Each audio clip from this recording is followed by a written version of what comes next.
जो है वो जिस तरह से 3 से 4 बार अपना दल से चुनाव लड़ चुके हैं, एक बार चुनाव जीत भी चुके हैं, तो क्या वही मुलाकात के सहारे कोई सियासी माहौल भी तैयार किया जा रहा है? क्योंकि एक ही वक्त पे जो पल्लवी पटेल का मिलना, फिर सपा जो विधायक है जो आर.के. 2027 में उत्तर प्रदेश में विधानसभा चुनाव होने जा रहा है।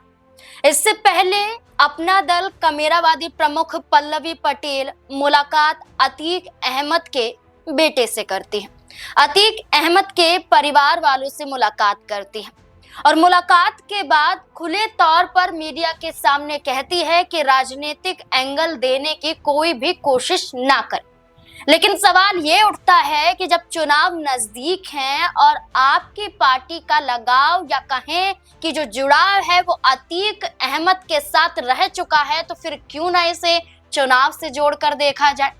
हाल ही में एक बड़ा हादसा होता है और अतीक अहमद के सबसे छोटे बेटे अबान अहमद का निधन हो जाता है, देहांत हो जाता है, इंतकाल हो जाता है। और इसके बाद देखा जाए तो अतीक अहमद के परिवार वालों से पल्लवी पटेल की मुलाकात के ये मायने निकाले जा रहे हैं कि क्या चुनाव में इस परिवार से किसी बड़े चेहरे को टिकट दिया जा सकता है। अब ऐसे में अतीक अहमद के 5 बेटे हैं। इन 5 बेटों में 2 बेटों की मौत हो जाती है, देहांत हो जाता है उनका। और वहीं अगर बात करें तो उमर अहमद और अली अहमद जो 2 बड़े बेटे हैं वो जेल में बंद हैं।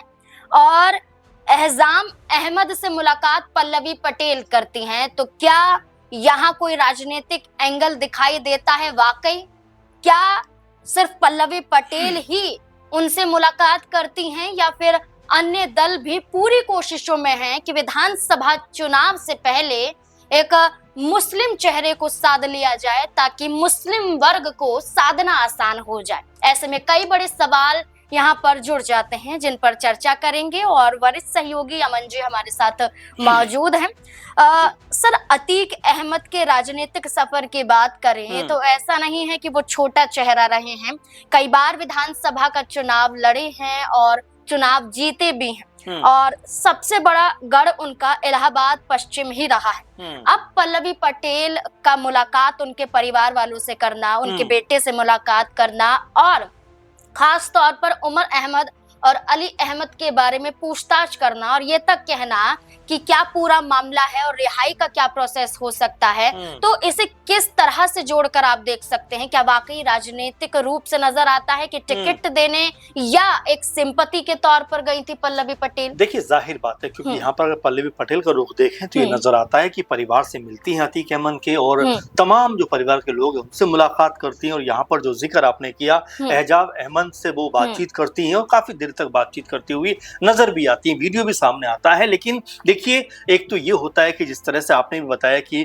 जो छोटे बेटे थे अवान अतीक अहमद के, उनका जिस तरह से एक्सीडेंट में निधन हो जाता है, उसके बाद सभी लोग कहीं ना कहीं परिवार के शोकाकुल होते हैं और तमाम जो पॉलिटिकल लोग होते हैं वो भी अपना अफसोस यहाँ पर जाहिर करते हुए दिखाई देते हैं। लेकिन यहाँ पल्लवी पटेल जिस तरीके से पहुंची, एक बड़ा चेहरा, वैसे कोई उनके घर पे पहुंचता हुआ दिखाई नहीं पड़ता। और यहाँ तक कहा जाता है कि असदुद्दीन ओवैसी भी पहुंचने वाले थे लेकिन वो भी नहीं पहुंच सके, तो उसको लेकर भी चर्चाएं लगातार हुई। लेकिन अब जिस तरह से पल्लवी पटेल वहां पर पहुंची, मुलाकातें की, तो ये भी अब देखने को मिल रहा है कि तमाम तरह से राजनीतिक समीकरण भी इसको लेकर अब सामने आ रहे हैं कि क्या पूर्वांचल में एक बड़ा परिवर्तन होता हुआ दिखाई पड़ सकता है। और जिस तरीके से पल्लवी पटेल जो छोटे बेटे हैं एहजाम, जो उनसे बात करते हुए दिखाई पड़ रहे थे, अब वो कम से कम ये इशारा कर रहे हैं कि क्या यहाँ पर कोई राजनीतिक तौर पर कोई बड़ा फेरबदल होता हुआ दिखाई पड़ता है। क्योंकि हमें यहाँ पर यह भी याद रखना चाहिए कि अतीक जो है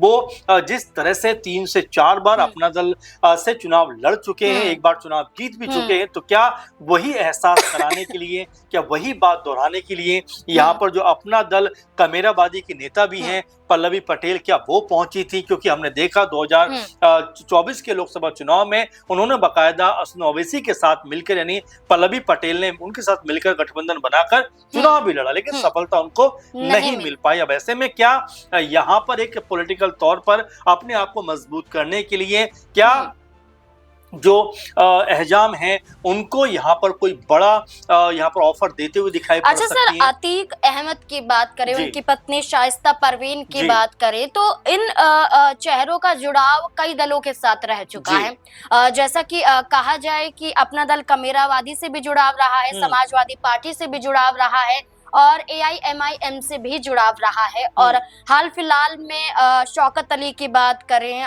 वो जब अबान अहमद का निधन होता जी। है, जब दफनाने होने जा रहे होते हैं, जब नमाज जनाजे की पढ़ी जाती है, तो उस दौरान वो मुलाकात करते हैं उमर अहमद, अली अहमद से सलाम दुआ होती है।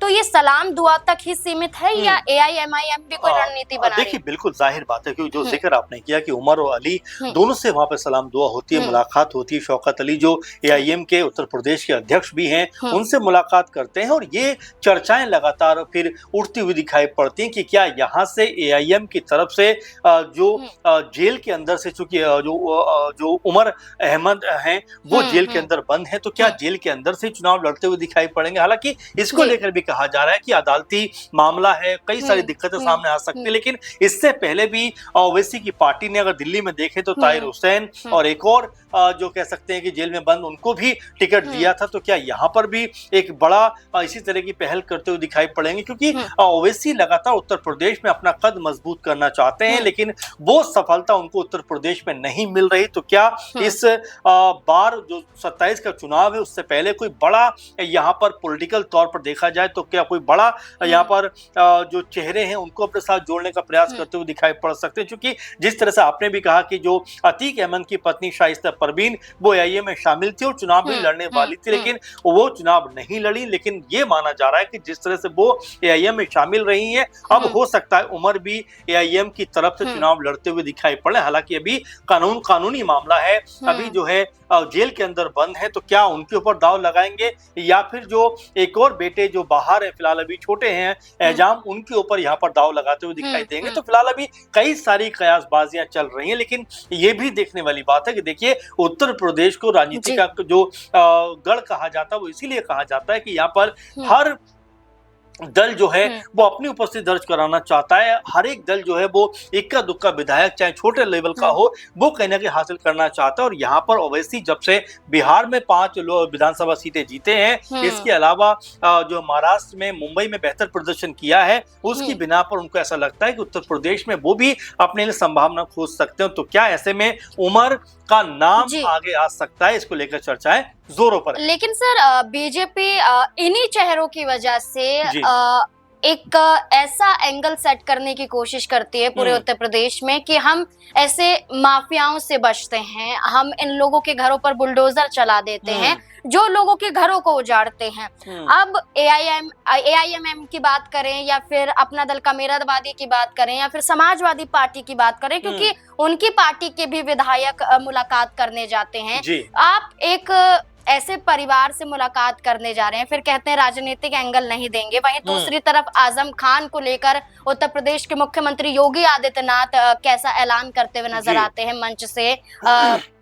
तो क्या नहीं लगता है कि इस चेहरे के करीब जाना या इस परिवार के करीब जाना नुकसान भी उठाना पड़ सकता है पार्टियों को? देखिए पहली बात तो ये है कि बिल्कुल इसमें मैं सोचता हूँ कि ये सोच समझ तो होनी चाहिए, क्योंकि उत्तर प्रदेश में लगभग 18-19% के आसपास मुस्लिम वोट बैंक दिखाई पड़ता है। लेकिन यहाँ पर अखिलेश यादव की पार्टी के जो इस तरह से हम जो उनका सफर देख रहे हैं, जिस तरह उनकी जर्नी देख रहे हैं, वो दोनों को मिलाकर चलना चाहते हैं। वो PDA की बात करते हुए नजर आते हैं, वो हिंदू और मुस्लिम दोनों को साथ लेकर चलना चाहते हैं। लेकिन ऐसे में भी जिस तरह से अडिग होकर उनकी पार्टी के ऊपर ये बात कही जाती है कि मुस्लिम हितैषी पार्टी है और उन्हीं के लिए काम करते हुए दिखाई पड़ते हैं, इस तरह की बातें उनके बारे में कही जाती है। तो ऐसे में अगर यहाँ पर अतीक का परिवार भी वो साथ लेते हैं तो पूर्वांचल में अपनी ताकत को बढ़ाते हुए दिखाई पड़ेंगे, पहला सवाल। और दूसरी बात ये कि जिस तरह से अतीक अहमद अब नहीं रहे, उनके बेटे अब एहजाम जो है वो बाहर हैं, और जिस तरह से उनका व्यवहार है,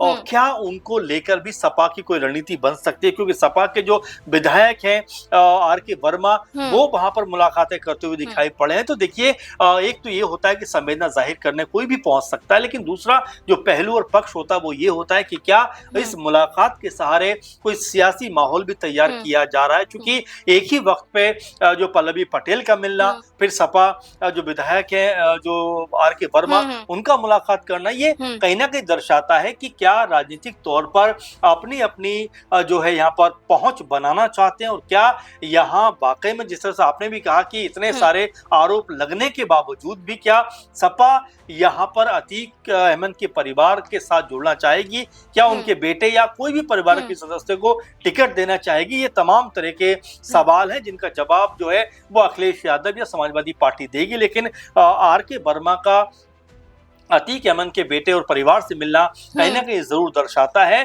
कि सपा की भी कोई बड़ी रणनीति है, जहां पर वो मुस्लिम वोटों को साधने के लिए क्या इस तरह का कोई बड़ा कदम उठा सकते हैं। बिल्कुल, जो पार्टियां हैं वो अतीक अहमद के परिवार वालों से मुलाकात कर रही हैं और एक तरह से दिलासा देती हुई नजर आ रही हैं, और ये तक कह रही हैं कि इस पार्टी का जुड़ाव रहा है परिवार से। लेकिन अब देखना होगा कि अतीक अहमद के बेटे क्या फैसला लेंगे, क्या राजनीतिक रूप से कोई बड़ा मौका वाकई उन्हें विधानसभा चुनाव में मिल सकता है, और क्या जिन पार्टियों ने सहारा दिया, समाजवादी पार्टी हो, AIMIM हो या अपना दल कमेरावादी हो, क्या किसी एक दल के साथ जुड़ने के लिए बेटे तैयार होंगे? आपको क्या लगता है इन तमाम मुद्दों को लेकर? अपनी राय हमारे साथ जरूर साझा करें। धन्यवाद।